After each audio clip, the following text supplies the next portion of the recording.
Prime Minister of Pakistan and to Field Marshal Munir, who were both incredible hosts. টান টান উত্তেজনা, বিশ্ববাসীর নজর আর দীর্ঘ ২১ ঘন্টার ম্যারাথন বৈঠক সবই যেন নিমিষেই ধূলিসাৎ হয়ে গেল। পাকিস্তানের রাজধানী ইসলামাবাদে অনুষ্ঠিত ঐতিহাসিক ইসলামাবাদ টকসে ইরানের সঙ্গে কোনো প্রকার সমঝোতায় পৌঁছাতে পারেনি যুক্তরাষ্ট্র। আজ সকালে এক সংবাদ সম্মেলনে খোদ মার্কিন ভাইস প্রেসিডেন্ট জেডি ভ্যান্স এই হতাশাজনক খবর নিশ্চিত করেছেন।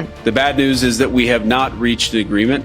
And I think that's bad news for Iran much more than it's bad news for the United States of America. শনিবার বিকেল থেকে শুরু হওয়া এই দীর্ঘ আলোচনায় দুই পক্ষই নিজেদের অবস্থানে অনড় ছিল। জেডি ভ্যান্স জানান, যুক্তরাষ্ট্র তাদের রেড লাইন বা সীমারেখা স্পষ্ট করে দিলেও ইরানের প্রতিনিধি দল সেই শর্তগুলো মেনে নিতে অস্বীকৃতি জানিয়েছেন। বিশেষ করে ইরানের পারমাণবিক কর্মসূচি বন্ধ এবং দীর্ঘমেয়াদে পারমাণবিক অস্ত্র তৈরি না করার সুনির্দিষ্ট প্রতিশ্রুতির প্রশ্নেই মূলত আলোচনা ভেস্তে যায়।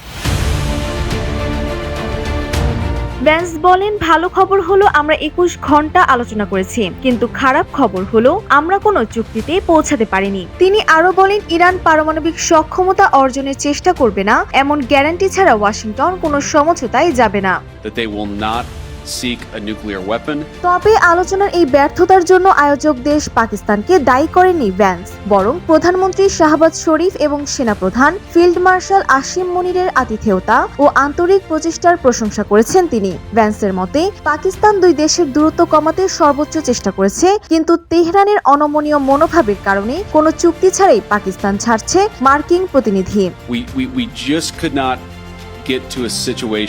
এই কূটনৈতিক অচলাবস্থা মধ্যপ্রাচ্য সহ বিশ্ব রাজনীতিতে নতুন করে অস্থিরতার আভাস দিচ্ছে। এখন প্রশ্ন হলো, আলোচনার টেবিল থেকে যুক্তরাষ্ট্রের এই প্রস্থান কি তবে বড় কোনো সংঘাতের পূর্বাভাস?